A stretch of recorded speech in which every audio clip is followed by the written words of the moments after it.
Saudara kami kasih Tuhan, kita akan dengarkan firman Tuhan. Sebelumnya mari kita sama-sama masuk ke hadirat Tuhan. Kita angkat pujian ini sambil angkat hatimu biar Roh Kudus yang bekerja, sehingga kau terima rema firman Tuhan.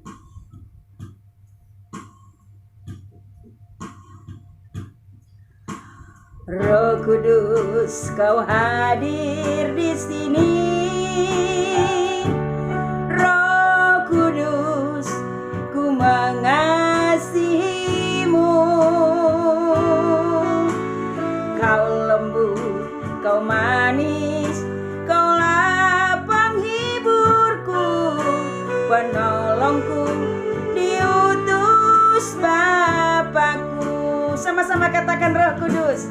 Roh Kudus, kau hadir di sini. Roh Kudus, ku mengasihimu.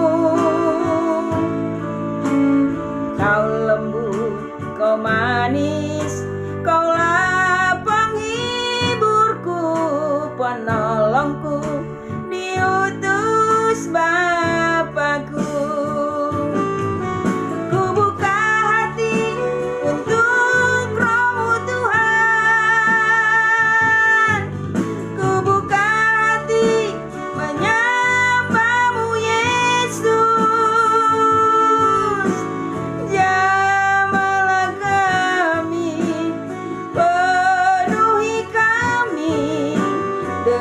Kuasa Allah Maha Tinggi, ku buka hati untuk Roh-Mu Tuhan, ku buka hati menyapa-Mu Yesus. Jamahlah kami, penuhi kami dengan kuasa Allah Maha Tinggi, dengan kuasa Allah Maha Tinggi, dengan kuasa Allah Maha Tinggi. Haleluya, haleluya, puji Tuhan. Roh Kudus hadir saat ini. Roh Kudus yang begitu mengasihi kita, yang begitu lembut, berbicara kepada kita lewat firman Tuhan hari ini. Firman Tuhan, temanya buat kita adalah terimalah kemuliaan. Mari saudaraku yang dikasih Tuhan, kita buka firman Tuhan di Roma 5. Roma 5 ayat 1 sampai dengan 11. Saya bacakan firman Tuhan ini buat kita, hasil pembenaran. Saya akan bacakan firman Tuhan ini sampai dengan ayat 6. Dan sebab itu kita yang dibenarkan karena iman, kita hidup dalam damai sejahtera dengan Allah, oleh karena Tuhan kita Yesus Kristus. Oleh Dia kita juga beroleh jalan masuk oleh iman kepada kasih karunia ini. Di dalam kasih karunia ini kita berdiri dan kita bermegah dalam pengharapan akan menerima kemuliaan Allah. Dan bukan hanya itu saja, kita malah bermegah juga dalam kesengsaraan. Karena kita tahu bahwa kesengsaraan itu menimbulkan ketekunan. Dan ketekunan menimbulkan tahan uji. Dan tahan uji menimbulkan pengharapan. Dan pengharapan tidak mengecewakan. Karena kasih Allah telah dicurahkan di dalam hati kita oleh Roh Kudus yang telah dikaruniakan kepada kita.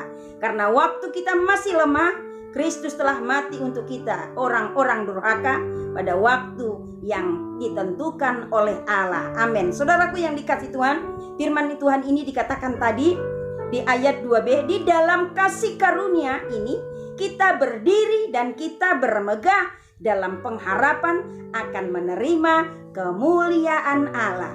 Jadi saudaraku yang dikasih Tuhan, kita akan menerima kemuliaan Allah. Sedangkan dikatakan tadi di ayat 1, kita dibenarkan karena iman. Tentunya iman yang dibenarkan adalah iman kepada Yesus Kristus. Artinya engkau terima Yesus sebagai Tuhan dan Juru Selamatmu secara pribadi, maka engkau dibenarkan karena imanmu itu. Artinya engkau sudah berdamai dengan Allah. Karena Yesus sudah mati di kayu salib untuk menebus dosa kita. Jadi supaya kuasa kematian Yesus berlaku dalam hidup kita harus buka hati terima Yesus sebagai Tuhan dan Juru Selamat kita secara pribadi. Sehingga dengan begitu, berarti kuasa kematian Yesus berlaku atas hidup kita. Dan saat itulah kita berdamai dengan Allah dan kita pun dibenarkan oleh iman kita kepada Kristus. Saudaraku yang dikasihi Tuhan, berbeda dengan iman yang lain. Mencari pembenaran dengan melakukan sesuatu dengan usahanya, dengan mengumpulkan pahala sebanyak-banyaknya dengan perbuatan baik.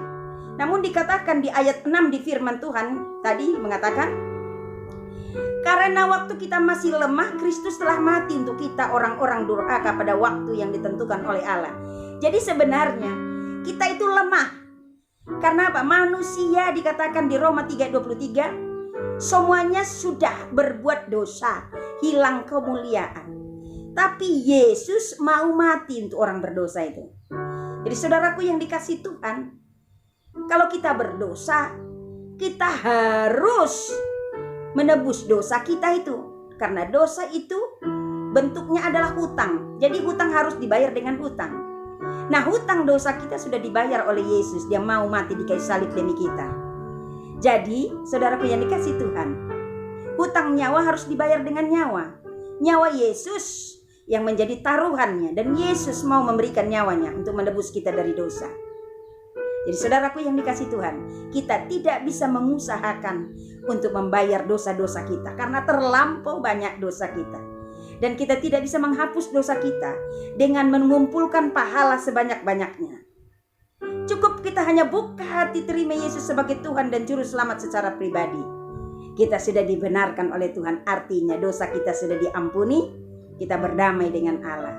Tapi saudaraku yang dikasihi Tuhan, tidak cukup hanya di situ saja. Bagi engkau umat Tuhan yang sudah terima Yesus sebagai Tuhan dan Juru Selamat secara pribadi, dikatakan di ayat 3 sampai dengan 5, saya bacakan buat kita. Dan bukan hanya itu saja, artinya engkau tidak boleh puas hanya sekedar terima Yesus sebagai Tuhan dan Juru Selamat. Karena bukan hanya itu saja yang perlu dalam hidupmu. Tapi dikatakan kita malah bermegah juga dalam kesengsaraan kita. Karena kita tahu bahwa kesengsaraan itu menimbulkan ketekunan. Ketekunan menimbulkan tahan uji menimbulkan pengharapan.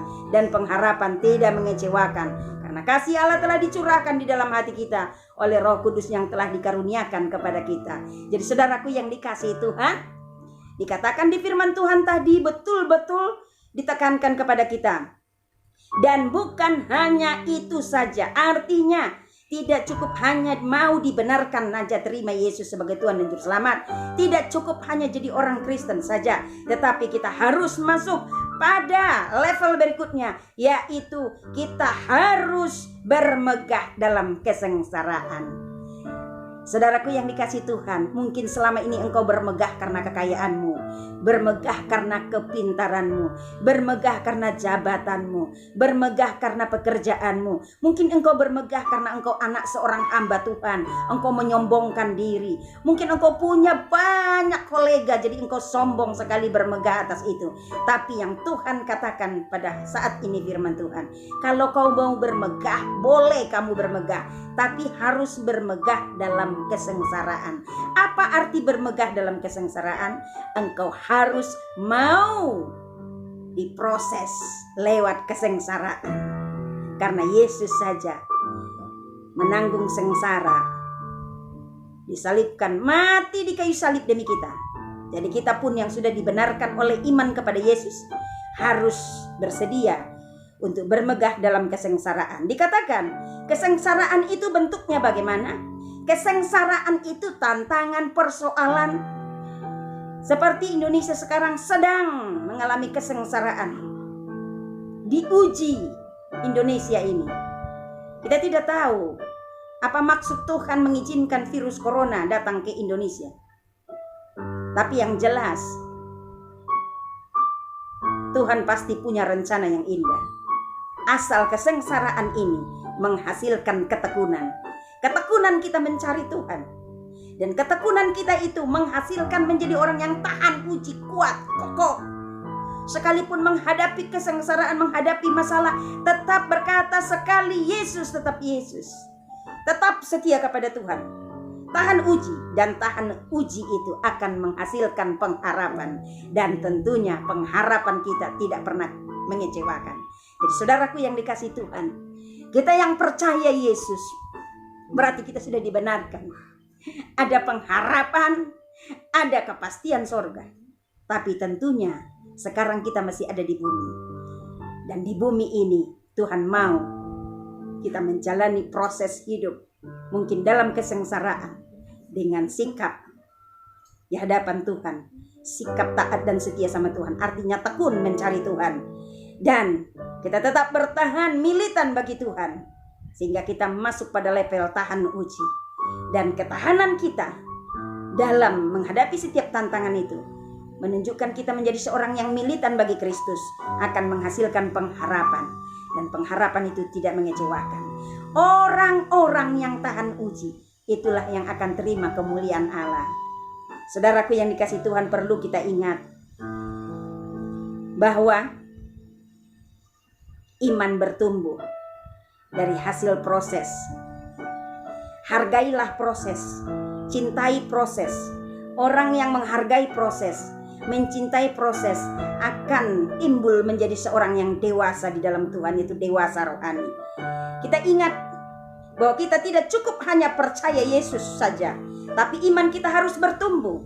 Dan iman bertumbuh karena sudah terlatih menghadapi tantangan.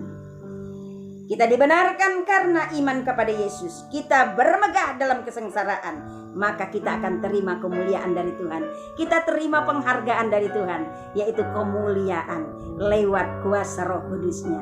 Jadi saudaraku yang dikasihi Tuhan, engkau yang selama ini berleha-leha mengatakan cukup aku menjadi orang Kristen saja, mulai saat ini engkau harus siap diproses. Seperti anak sekolah diberikan ujian supaya bisa mendapatkan nilai yang bagus dan naik kelas dan bisa lulus. Demikian juga setiap umat Tuhan diizinkan untuk diproses Tuhan, untuk siap mendapatkan sesuatu yang berharga, yaitu level kedewasaan rohani. Saudaraku yang dikasihi Tuhan, kalau kita pikir coba mengenai kedewasaan secara lahiriah saja, saudaraku yang dikasihi Tuhan, orang tua tidak pernah mempercayakan kepada anaknya yang masih kecil.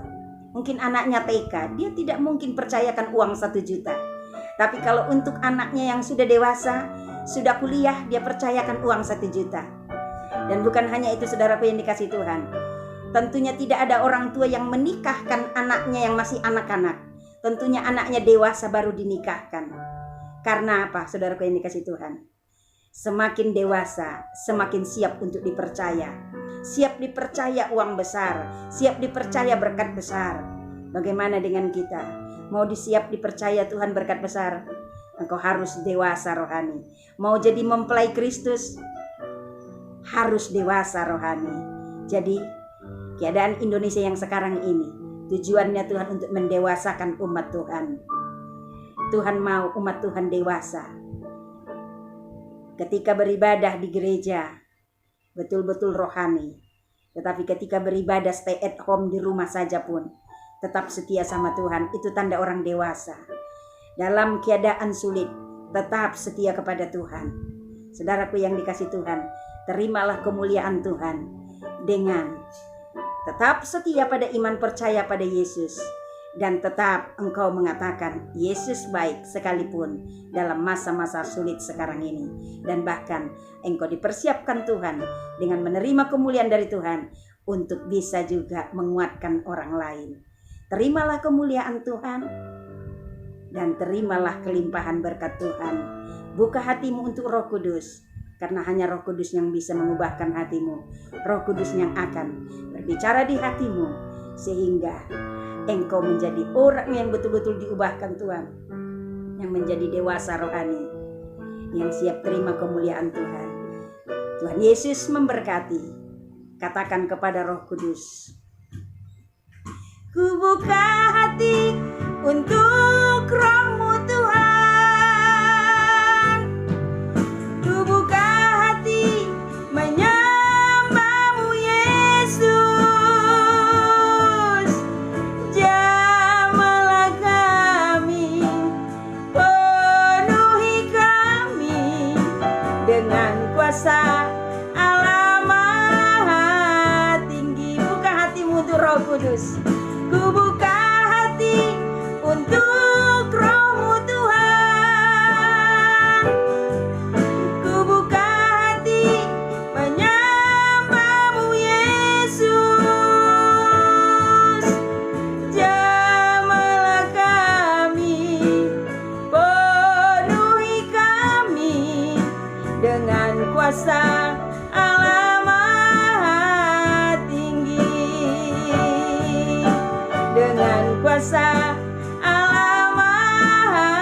kuasa Allah Maha Tinggi.